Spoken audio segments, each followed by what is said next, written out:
வணக்கம். இது ஐபிசி தமிழின் பிரதான செய்திகள். முதலில் தலைப்புச் செய்திகள். பொது வேட்பாளர் தெரிவில் குழப்பத்தை ஏற்படுத்தும் சுமந்திரன், தமிழர்களை திசை திருப்பும் முயற்சி என விக்னேஸ்வரன் குற்றச்சாட்டு. ஸ்ரீலங்கா ஜனாதிபதி தேர்தலில் போட்டியிடுவேன் என்கிறார் ரணில். 13வது திருத்தம் நடைமுறைப்படுத்தப்படும் எனவும் அறிவிப்பு. திருகோணமலை பதவி ஸ்ரீபுர வைத்தியசாலையில் தமிழ் பிள்ளையுடன் பெயர் பலகை திருத்தி அமைக்குமாறு மக்கள் கோரிக்கை. அண்ணாமலை பக்குவப்படாத அரசியல்வாதி, மதவாத கருத்தை விதைப்பதாக ஜெயக்குமார் குற்றச்சாட்டு. காசாவில் போர் நிறுத்தத்தை வலியுறுத்தி லண்டனில் ஆர்ப்பாட்டம், 40 பேர் கைது. இனி விரிவான செய்திகள். இலங்கையில் ஜனாதிபதி தேர்தல் நடைபெறுமா என சந்தேகம் காணப்படும் நிலையில் நடைபெறவுள்ள ஜனாதிபதி தேர்தலில் தான் போட்டியிட உள்ளதாக ஸ்ரீலங்கா ஜனாதிபதி ரணில் விக்ரமசிங்கே தெரிவித்துள்ளார். மாகாண சபைகளுக்கு அதிகார பரவலாக்கலை செய்யும் வகையில் 13வது திருத்தம் நடைமுறைப்படுத்தப்படும் என்றும் ஜனாதிபதி கூறியுள்ளார். பிரித்தானியாவை தளமாக கொண்டு இயங்கும் தமிழ் ஒலிபரப்பு சேவையான ரீபிசியின் நிர்வாக பணிப்பாளர் வி ராம்ராஜ் ஸ்ரீலங்கா ஜனாதிபதியை நேற்று கொழும்பு காலிமுகத்திடலில் உள்ள ஜனாதிபதி செயலகத்தில் சந்தித்து கலந்துரையாடியுள்ளார். இந்த சந்திப்பின் போது ஜனாதிபதி தேர்தலில் தான் மீண்டும் போட்டியிடுவது நிச்சயம் என ரணில் விக்ரமசிங்கே கூறியிருக்கின்றார்.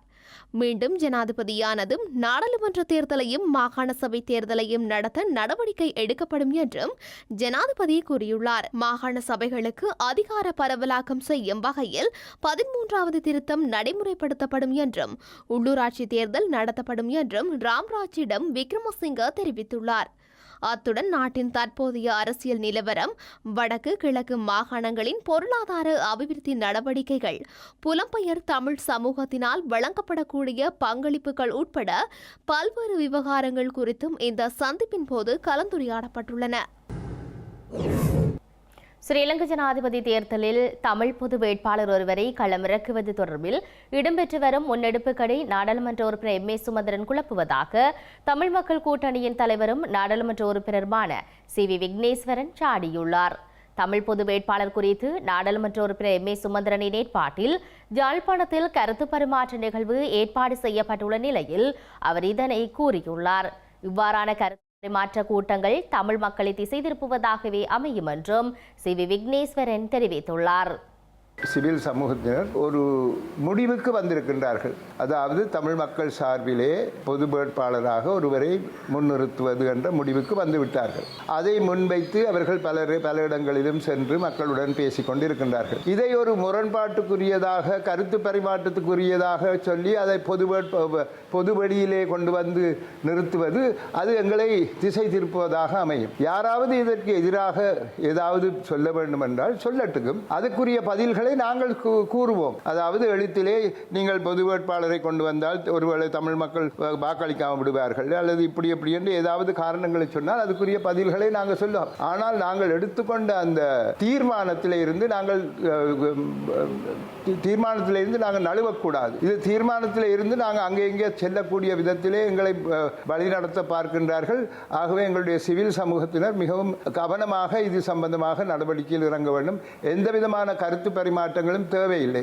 நாங்கள் ஏதோ ஒன்று முடிவு எடுத்தாச்சு, அது சம்பந்தமாக அதற்கு எதிர்ப்பு தெரிவிப்பவர்கள் தங்களுடைய கருத்துக்களை எங்களுக்கு தரலாம். அந்த கருத்துக்களுக்கு பதிலை கொடுப்பது எங்களுடைய கடமை, சிவில் சமூகத்தினருடைய கடமை. ஆகவே அத்துடன் முடித்துக் கொள்ளணும். இதை கொண்டு வந்து பொது மன்றத்திலே அல்லது பொது வெளியிலே இதை பற்றி பேசவும் அதை பெருசாக்கவும் அதுக்கு வேறு விதமாக இதனை திசை மாற்றிக் கொண்டு செல்வது பிழையான ஒரு வழிமுறை என்பது என்பது என்னுடைய கருத்து. நாங்கள் முடிவெடுத்தாச்சு. அந்த முடிவுக்கு எதிராக யாராவது ஒரு தமிழ் மகன் தன்னுடைய கருத்துக்களை தெரிவித்தால் அதற்கு பதில் சொல்ல வேண்டியது எங்களுடைய கடமை.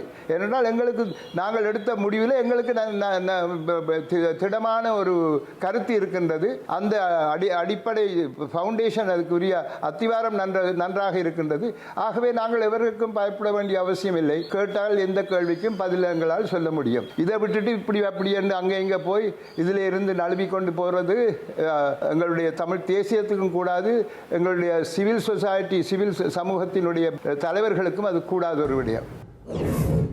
ஸ்ரீலங்கா அரசமைப்பின் பிரகாரம் ஜனாதிபதி தேர்தலை முதலில் நடத்த அரசாங்கம் முன்வர வேண்டும் என இலங்கை தொழிலாளர் காங்கிரசின் தவிசாளரும் நுவரெலியா மாவட்ட நாடாளுமன்ற உறுப்பினருமான மருதபாண்டி ரமேஸ்வரன் தெரிவித்தார்.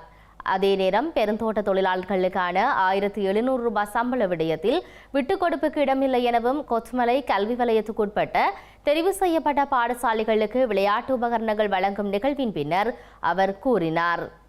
நாட்டில் இந்த வருஷம் கட்டாயம் ஜனாதிபதி தேர்தல் நடக்கணும், சட்டம் இருக்குது. அந்த கட்சியினுடைய பொதுச் செயலாளர் சொல்லியிருக்காரு, நாட்டில் உள்ள இன்னைக்கு பொருளாதாரம் IMF இதெல்லாம் வச்சு சொல்லியிருக்காரு, இன்னும் 2 வருஷத்துக்கு எல்லா தேர்தலையும் தள்ளி போடணும் அப்படின்ட்டு. நம்மளை பொறுத்தவரையில் இப்போ பிராதேச சபை தேர்தல் தள்ளி போட்டிருக்காங்க, மாகாண சபை தேர்தல் தள்ளி போட்டிருக்காங்க. அன்னைக்குள்ள நாட்டில் உள்ள சூழ்நிலை தேர்தல் நடக்கும்னு நினைக்கிறேன். நாட்டில் உள்ள சூழ்நிலை பொருளாதார பிரச்சனைனால இருந்தாலும் காசு ஒதுக்கி தான் இருக்குது, தள்ளி போட்டிருக்குன்னு சொல்லியிருக்காரு. அவர் பொறுத்திருந்து பார்ப்போம் என்ன நடக்கும். போன முறையாக 1000 ரூபா வழங்கலாம் தான் சொன்னாங்க, கோர்ட்டுக்கு போயிருக்கிறாங்க. கம்பெனிக்காரவங்க கோர்ட்டுக்கு கட்டின காசே கோடிக்கணக்கான காசு கட்டி அதில் நாங்கள் வெற்றி பெற்று தான் 1000 ரூபா வாங்கி கொடுத்துருக்கோம். அதே மாதிரி இப்போ பலமுறை தொழில் அமைச்சரும் ஜனாதிபதியும் பேசி கம்பெனிக்காரங்கள தொழில் அமைச்சர் பலமுறை அழைச்சார், வரல. அதுக்கு பிற்பாடு தான் ஜனாதிபதி பேசி அமைச்சர் ஜீவன் தொண்டமானவர் நாங்கள்லாம் பேசி இன்னைக்கு 1700 ரூபான்னு கெசட் பண்ணியிருக்கிறோம். அரசாங்கம் தான் சொல்கிறாங்களே கம்பெனிக்கு லொஸ்ஸாக இருந்தால் கொடுத்துட்டு போக சொல்லி, அப்போ அவங்களுக்கு நட்டமாக இருந்தால் கொடுத்துட்டு போயிடலாம். தேர்தல் தோல்வி அச்சம் காரணமாகவே ஸ்ரீலங்கா ஜனாதிபதி ரணில் விக்ரமசிங்க ஜனாதிபதி மற்றும் நாடாளுமன்ற தேர்தலை ஒத்திவைக்க முயற்சிப்பதாக தமிழ் முற்போக்கு கூட்டணியின் தலைவர் மனோ கணேசன் தெரிவித்தார். இலங்கையில் ஜனாதிபதி மற்றும் நாடாளுமன்றத்தின் பதவிக்காலத்தை மேலும் 2 வருடங்களுக்கு நீடிக்க சர்வஜன வாக்கெடுப்பை நடத்துமாறு ஐக்கிய தேசிய கட்சி யோசனை முன்வைத்த நிலையிலேயே மனோ கணேசன் இதனை தெரிவித்தார்.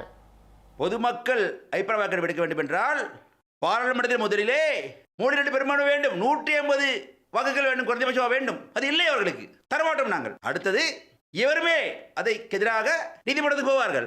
உச்ச நீதிமன்றம் அதுக்கு ஆதார தீர்ப்பளிக்காது. தேர்தலை முன்கூட்டி நடத்துவது என்றால் நாங்கள் உடன்படலாம், நீதிமன்றம் உடன்படும். ஆனால் பின்பற்ற கூட முடியாது. ஆகவே அது புறம் இருக்க திடீரென்று நண்பர் இப்படி சொல்கிறார். ஒரு கேள்வி எழும்புகிறது. சார் ஃபெயில் என்பதை போல ரணில் சார் ஃபெயில் என்று ஏற்றுக்கொண்டு விட்டாரா? அவரது சார் எனது சார் அல்ல. கேட்க விரும்புகிறேன். ரணில் விக்ரமசிங்க தேர்தலை வெல்ல முடியாது என்ற முடிவு வந்து விட்டாரா? அவருக்கு தெரிகிறதா? தோல்வி பயமுறுத்துகிறதா? அதனால் தான் இப்படி சொல்கிறார், தெரியவில்லை. இது எப்படி இருந்தாலும் கூட சரி, இதுக்கு வேலைக்காகாத கதை, இது செய்ய முடியாது. ஆகவே தேர்தலுக்கு போவோம். முடியுமானால் நீங்கள் பாராளுமன்றத்தை உடனடியாக கலைத்து நாளையே கலைத்து 2 வாரத்தை தேர்தல் அடுத்து அறிவியுங்கள். அது தயாராக இருக்கிறோம், பிரச்சனை இல்லை. அதைத்தான் அரசாங்கத்தின் பிரதான பங்காளி கட்சியான அல்ல பிரதான கட்சியான மொட்டு கட்சி விரும்புகிறது. அவர்களுக்கும் இப்பொழுது ஜனாதிபதி தேர்தலை விட பாராளுமன்ற தேர்தல் அவசியம் என்று சொல்லப்படுகிறது. அவர்களே தேர்தல் வைக்க சொல்கிறார்கள். அந்த கட்சியின் ஆதரவுடன் ஜனாதிபதி பதவியில் இருக்கும் ரணில் விக்ரமசிங்க அவரது கட்சியான ஐக்கிய கட்சியின் பொதுச் செயலாளர் இஸ்மாஸ் ரோய்ஸ் தானே அவர் தலைவர் சொல்லி சொல்கிறார். அவ்வளவுதான். அது ரங்கேன் கதை அல்ல, ரணிலின் கதை. சரிவராது, முடியாது, அவ்வளவுதான். ஜனாதிபதிக்கு ஏற்கனவே தோல்வி பயம் வந்துவிட்டது. தோல்வி அதோ அதோ தெரிகிறது என்று சொல்கிறார் அவர். அதான் காரணம். அந்த காரணத்தினாலே தான் தேர்தலை சந்திக்காமல் இருப்பதற்கு வேறு மாய மந்திர வேலைகளை செய்ய பார்க்கிறார். அதைத்தான் அவரது பொதுச் செயலாளர் எனது நண்பர் முன்னாள் முத்தள மாவட்ட MP ரங்கே பண்டார கூறுகிறார். அவ்வளவுதான். ஸ்ரீலங்கா தேர்தல் ஆணைக்குழுவின் உறுப்பினர்களுக்கும் இலங்கைக்கான அமெரிக்க தூதுவர் ஜூலி சங்குக்கும் இடையில் விசேட சந்திப்பொன்று இடம்பெற்றுள்ளது. சுதந்திரமான மற்றும் நியாயமான தேர்தல்களில் வாக்களிப்பதன் முக்கியத்துவம் குறித்து இதன்போது கலந்துரையாடப்பட்டுள்ளது. இலங்கையில் ஜனாதிபதி மற்றும் நாடாளுமன்ற தேர்தல்கள் நடைபெறவுள்ள நிலையில் அதற்கான பணிகளை தேர்தல்கள் ஆணைக்குழு மேற்கொண்டு வருகின்றது. இந்த நிலையில் ஸ்ரீலங்கா தேர்தல்கள் ஆணைக்குழுவின் உறுப்பினர்களை இலங்கைக்கான அமெரிக்க தூதுவர் ஜூலி சங் நேற்று சந்தித்து கலந்துரையாடியுள்ளார். இலங்கை, அமெரிக்கா மற்றும் பல நாடுகள் இந்த ஆண்டு தேர்தலை எதிர்கொள்வதால் ஜனநாயக ஆட்சியின் தூணாக சுதந்திரமான மற்றும் நியாயமான தேர்தலில் வாக்களிப்பதன் முக்கியத்துவம் குறித்து கருத்துக்களை பரிமாறியதாக ஜூலி சங் தெரிவித்துள்ளார். அத்துடன் தேர்தலுக்கான திட்டங்கள் மற்றும் வெளிப்படையான இப்படியான செயல்முறை நிலைநிறுத்துவது குறித்த தேர்தல் ஆணைக்குழுவுடனான சந்திப்பு பாராட்டுக்குரியது எனவும் அவர் கூறியுள்ளார். திருகோணமலை பதவி சிறிபுர பிரதேச வைத்தியசாலை பெயர் பலகையில் பிழையாக பிரசுரிக்கப்பட்டுள்ள தமிழ் எழுத்துக்களை திருத்துமாறு மக்கள் கோரிக்கை விடுத்துள்ளனர். தமிழ் எழுத்து பிழைகளுடன் பெயர் பலகைகள் வைக்கப்படும் சம்பவங்கள் அண்மை காலமாக தமிழர் தாயகம் உட்பட நாட்டின் பல்வேறு பகுதிகளில் இடம்பெறுகின்றமை சமூக ஆர்வலர்கள் மத்தியில் விசனத்தை ஏற்படுத்தியுள்ளது. திருகோணமலை பதவி ஸ்ரீபுர பிரதேச செயலாளர் பிரிவிற்குட்பட்ட பகுதியில் பொதுமக்களுடைய நலனை கருத்தில் கொண்டு அண்மையில் பிரதேச வைத்தியசாலை ஒன்று திறந்து வைக்கப்பட்டுள்ளது. வைத்தியசாலையின் பெயர் பலகையானது தமிழ் எழுத்து பிழையுடன் காட்சிப்படுத்தப்பட்டுள்ளது. இவ்வாறான நிலையில் தமிழ் பிழையை திருத்துமாறு சம்பந்தப்பட்ட தரப்பினருக்கு கோரிக்கை விடுக்கப்பட்டும் இதுவரை திருத்தப்படவில்லை எனவும் மக்கள் தெரிவிக்கின்றனர். இலங்கையில் உள்ள பெரும்பாலான அரசு திணைக்களங்களிலும் பெயர் பலகை தயாரிக்கும் நிறுவனங்களிலும் தமிழ் தெரிந்த பலர் இருக்கின்ற போதும் இவ்வாறான தமிழ் மொழியில் தவறுகள் தொடர்ச்சியாக இடம்பெற்று வருகின்றமை கவலை அளிப்பதாக மக்கள் சுட்டிக்காட்டியுள்ளனர். அத்துடன் முக்கியமான பெயர் பலகைகளை அச்சிட முன்னரும் அதனை காட்சிப்படுத்த முன்னரும் சரிபார்க்க ஏன் சம்பந்தப்பட்ட தரப்பினர் தவறுகின்றனர் என சமூக ஆர்வலர்கள் கேள்வி எழுப்பியுள்ளனர்.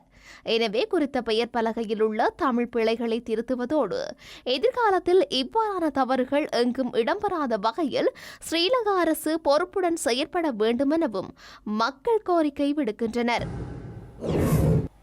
யாழ்ப்பாணம் போதனா வைத்தியசாலைக்குள் சினிமா பாணியில் உந்துருளியில் உள்நுழைந்த இருவரையும் விளக்கமறியலில் வைக்குமாறு யாழ்ப்பாண நீதவான் நீதிமன்றம் உத்தரவிட்டது. உந்துருளியில் வந்த காயமடைந்த நபர் யாழ் போதனா வைத்தியசாலையில் சிகிச்சை பெற்று வருகின்றமை குறிப்பிடத்தக்கது. யாழ் போதனா வைத்தியசாலைக்கு நேற்று முன்தினம் இரவு கையில் காயமடைந்த ஒருவரை உந்துருளியில் ஏற்றியவாறு நபர் ஒருவர் விபத்து மற்றும் அவசர சிகிச்சை பிரிவிற்குள் நுழைந்திருந்தார். இது தொடர்பில் வைத்தியசாலை ஊழியர் ஒருவர் உந்துருளியை செலுத்தி வந்தவரிடம் கேள்வி எழுப்பிய நிலையில் குறித்த நபர் அவரை அச்சு இயந்திரத்தால் தாக்கியிருந்தார். வைத்தியசாலைக்குள் அத்துமீறி உந்துருளியை செலுத்திய நபர் மதுபோதையில் இருந்ததாக காவல்துறை விசாரணைகளில் தெரிய வந்துள்ளது. இதனை அடுத்து அவர் கைது செய்யப்பட்டு யாழ்ப்பாணம் நீதவான் நீதிமன்றத்தில் முன்னிலைப்படுத்தப்பட்டார். இதன்போது உந்துருளியில் வந்த இருவரையும் ஜூன் 11 விளக்கமறியலில் வைக்குமாறு நீதவான் உத்தரவிட்டார். உந்துருளியில் வந்த காயமடைந்த நபர் யாழ் போதனா வைத்தியசாலையில் சிகிச்சை பெற்று வருகின்றமை குறிப்பிடத்தக்கது. பல்கலைக்கழக கல்விசாரா ஊழியர்கள் போராட்டத்தை கைவிட்டு கற்றல் செயற்பாடுகளுக்கு ஆதரவு அளிக்குமாறு பல்கலைக்கழக மானியங்கள் ஆணைக்குழுவின் தலைவர் சிரேஷ்ட பேராசிரியர் சம்பத் அமரதுங்க கோரியுள்ளார். இருப்பினும் உரிய தீர்வு கிடைக்கும் வரை போராட்டம் தொடரும் என பல்கலைக்கழக தொழிற்சங்கம் அறிவித்துள்ளது. இலங்கையில் பல்கலைக்கழக கல்விசாரா ஊழியர்களின் பணிவிலகல் போராட்டம் காரணமாக மாணவர்களின் கல்வி நடவடிக்கைகள் பாரியளவில் பாதிக்கப்பட்டுள்ளதாக பல்கலைக்கழக மானியங்கள் ஆணைக்குழுவின் தலைவர் சிரேஷ்ட பேராசிரியர் சம்பத் அமரதுங்க தெரிவித்துள்ளார். கல்விசாரா ஊழியர்களின் சம்பள பிரச்சினை உள்ளிட்ட பல்வேறு விடயங்கள் தொடர்பான ஸ்ரீலங்கா அரசாங்கத்தின் நிலைப்பாடு கிடைக்கப் பெற்றுள்ளதாக அவர் தெரிவித்துள்ளார். மாணவர்களின் நலனை கருத்தில் கொண்டு தொடர் பணிவிலகல் போராட்டத்தில் ஈடுபட்டுள்ள கல்விசாரா ஊழியர்கள் மீண்டும் பணிக்கு திரும்ப வேண்டும் என சம்பத் அமரதுங்க கோரியுள்ளார். எவ்வாறாயினும் பல்கலைக்கழக கல்விசாரா ஊழியர்கள் முன்னெடுத்துள்ள பணி புறக்கணிப்பு போராட்டம் 28வது நாளாக இன்றும் தொடர்கின்றது. தமது பிரச்சினைகளுக்கான உரிய தீர்வு கிடைக்கும் வரை போராட்டம் தொடரும் எனவும் குழுக்களை நியமிப்பதன் மூலம் பிரச்சனைகளுக்கு தீர்வு காண முடியாது எனவும் பல்கலைக்கழக கல்விசாரா ஊழியர்கள் தொழிற்சங்க குழு அறிவித்துள்ளமை குறிப்பிடத்தக்கது.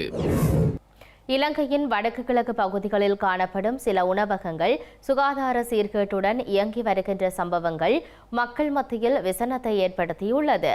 இவ்வாறு சுகாதார சீர்கேட்டுடன் காணப்படும் உணவகங்களுக்கு எதிராக சுகாதார பரிசோதகர்கள் சட்ட நடவடிக்கை எடுத்து வருகின்றனர். இலங்கையின் வடக்கு கிழக்கு பகுதிகளில் சுகாதார சீர்கேட்டுடன் காணப்படும் சில உணவகங்கள் வெதுப்பகங்கள் அண்மை காலமாக இனங்காணப்பட்டு வருகின்ற சம்பவங்கள் பதிவாகி வருகின்றது. யாழ்ப்பாணம் மருதனார்மடம் மற்றும் சுன்னாகம் ஆகிய பகுதிகளில் இயங்கும் வெதுப்பகம் ஒன்றின் உற்பத்தி செய்யப்பட்ட உணவுப் பொருட்களில் கண்ணாடி துண்டு துருப்பிடித்த இரும்பு கம்பி துண்டு காணப்பட்ட சம்பவம் அதிர்ச்சியை ஏற்படுத்தியிருந்தது. அத்துடன் யாழ்ப்பாணம் திருநெல்வேலி பகுதியில் உள்ள உணவகம் ஒன்றில் மதிய உணவு வாங்கிய நபர் ஒருவரின் உணவுப் பொதியில் மட்டைத்தேள் காணப்பட்ட சம்பவம் ஒன்று பதிவாகியுள்ளது. இவ்வாறான நிலையில் பிராந்தியத்திற்கு பொறுப்பான சுகாதார பரிசோதகர் சட்ட நடவடிக்கைகளை எடுத்துள்ளனர். இதேவேளை கல்முனை அக்கரைப்பற்று சுகாதார வைத்திய அதிகாரி பணிமலைக்குட்பட்ட பிரதேசங்களில் உணவு கையாளும் நிறுவனங்கள் திடீர் பரிசோதனைக்கு உட்படுத்தப்பட்டுள்ளன. அக்கரைப்பற்று, அட்டாளைச்சேனை, ஆலியடி வேம்பு ஆகிய சுகாதார வைத்திய அதிகாரி காரியாலயங்களின் பொது சுகாதார பரிசோதகர்களினால் அக்கரைப்பற்று பிரதேசத்தில் உள்ள வர்த்தக நிலையங்கள் மற்றும் உணவு நிலையங்களில் திடீர் சோதனை நடவடிக்கை மேற்கொள்ளப்பட்டு மனித நுகர்வுக்கு பொருத்தமற்ற உணவுகள் கைப்பற்றப்பட்டு அவை அளிக்கப்பட்டுள்ளன. அத்துடன் உணவக சோதனையில் 8 நிறுவனங்களுக்கு எதிராக சட்ட நடவடிக்கையும் எடுக்கப்பட்டுள்ளதுடன் வர்த்தகர்கள் மற்றும் உணவக உரிமையாளர்களுக்கு அறிவுரை ஆலோசனைகளும் வழங்கப்பட்டுள்ளது. ரஷ்யாவில் வேலைவாய்ப்பு பெற்றுத் தருவதாக கூறி 140 பேரை ஏமாற்றி நிதி மோசடியில் ஈடுபட்ட மூவர் மொரட்டுவை தலைமையக காவல்துறையினரால் கைது செய்யப்பட்டுள்ளனர்.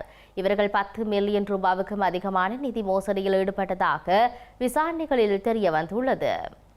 இலங்கையில் ஏற்பட்ட பொருளாதார நெருக்கடி காரணமாக வெளிநாடுகளுக்கு தொழில் வாய்ப்பு பெற்று செல்பவர்களின் எண்ணிக்கை அதிகரித்து வருகின்றது. அந்த வகையில் உக்ரைன் மற்றும் ரஷ்யாவிற்கு ஓய்வு பெற்ற ஸ்ரீலங்கா இராணுவத்தினர் கூலிப்படைகளாக அனுப்பப்படும் சம்பவமும் சர்ச்சையை ஏற்படுத்தியுள்ளது. இந்த நிலையிலேயே ரஷ்யாவில் வேலைவாய்ப்பு பெற்றுத் தருவதாக கூறி 140 பேரை ஏமாற்றி நிதி மோசடியில் ஈடுபட்ட மூவர் மொரட்டுவை தலைமையக காவல்துறையினரால் கைது செய்யப்பட்டுள்ளனர். கைது செய்யப்பட்டவர்களில் ஒருவர் சாரதி பயிற்சி நிலையத்தை நடத்துபவர் என காவல்துறையினர் தெரிவித்தனர். குறித்த நிலையத்தை காவல்துறையினர் சோதனையிட்ட போது வெவ்வேறு நபர்களின் 39 கடவுச்சீட்டுகள் மற்றும் போலி ஆவணங்கள் என்பன கைப்பற்றப்பட்டுள்ளன. சாரதி பயிற்சி நிலையங்களை நடத்தும் பிரதான சந்தேக நபர் மற்றும் ஏனைய சந்தேக நபர்கள் ஒருவரிடமிருந்து 6 லட்சம் முதல் 14 லட்சம் வரை பணம் பெற்றுள்ளதாக காவல்துறை அதிகாரியொருவர் தெரிவித்துள்ளார். கொழும்பு உள்ளிட்ட பல பகுதிகளில் உள்ளவர்கள் இந்த மோசடியில் சிக்கியுள்ளதுடன் இது தொடர்பில் முறைப்பாடுகளையும் வழங்கியுள்ளனர். கைது செய்யப்பட்ட சந்தேக நபர் கட்டுப்பெத்த மொரட்டுவ பிரதேசத்தைச் சேர்ந்தவர்கள் என்பதுடன் மேலதிக விசாரணைகளை காவல்துறையினர் மேற்கொண்டு வருகின்றனர். செய்திகளை நிறைவாக மீண்டும் தலைப்புச் செய்திகள்.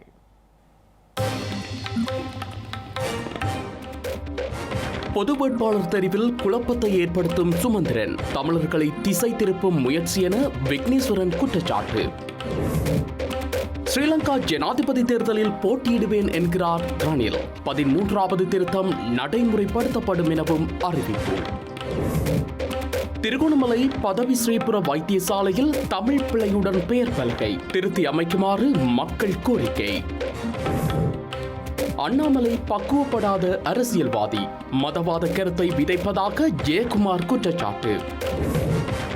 காசாவில் போர் நிறுத்தத்தை வலியுறுத்தி லண்டனில் ஆர்ப்பாட்டம், 40 பேர் கைது. இத்துடன் IBC தமிழ் தொலைக்காட்சியின் பிரதான செய்திகள் நிறைவு பெற்றன. உடனுக்குடன் செய்திகளை அறிந்து கொள்ள IBCTamil.com என்ற இணையதளத்தை பார்வையிடுங்கள். வணக்கம்.